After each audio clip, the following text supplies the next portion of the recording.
ഒന്നും പറയാനില്ല. അമ്മയുടെ മോള് തന്നെ അമ്മയ്ക്ക് വലുത്. ഉറപ്പാണേ?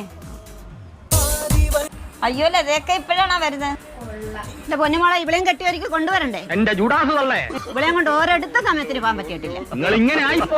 ലതയൊക്കെ കുറിച്ച് ഞങ്ങളിപ്പോ പറഞ്ഞതേ ഉള്ളു. എന്ത് വഴി നല്ലത് വല്ല വേണോ പറഞ്ഞു? അതെന്ത് ചോദ്യം? ലതയൊക്കെ കുറിച്ച് എന്ത് കുറ്റം പറയാനാ ഞങ്ങള്? അതെ, മോളിവിടെ ഉണ്ടായിരുന്നോ? എന്റെ മോളെ കണ്ടു പഠിക്കണം. വേണ്ട നിൽക്കുന്ന ഇറണ തിന്നുന്ന പാത്രം കഴുകത്തില്ല. ആ കുളത്തിലോട്ടങ്ങ് ചാടി ചത്താലോ ദൈവമേ, മൊത്തം പായല. വേണ്ട. 1 മാസമായി തുണി കൂട്ടി അവിടെ ഇട്ടേക്കുന്നു. ഒരു വക ചെയ്യത്തില്ല. ഭൂമി പിളർന്ന് താഴോട്ടങ്ങ് പോയായിരുന്നെങ്കിൽ. എന്റെ പൊന്നുമാവേലി, ഞാനിവിടെ അങ്ങോട്ട് വരട്ടെ. അക്കമ്മ എന്തൊക്കെ ഇങ്ങനെയൊക്കെ കെട്ടിക്കാത്ത? അക്ക നിൽക്കുമ്പോ എങ്ങനെ? ഞാൻ ഇന്നും കൂടെ ഒരു ആലോചന വന്നായിരുന്നു. നല്ല ചെറുക്കനായിരുന്നു. ആവശ്യത്തിനൊരു തേങ്ങ പോലും വീഴത്തില്ല. വീണായിരുന്നെങ്കിൽ. ഇനി എന്റെ കുഞ്ഞമ്മയുടെ വീട്ടിൽ കൂടെ കയറിയിട്ടങ്ങ് പോവാ. വണ്ടി എടുക്കും. അപ്പൊ പോവാല്ലേ? ഓക്കേ. ഇതെങ്ങോട്ടാ വിടുന്നത്? അങ്ങോട്ടാ പോകേണ്ടത്.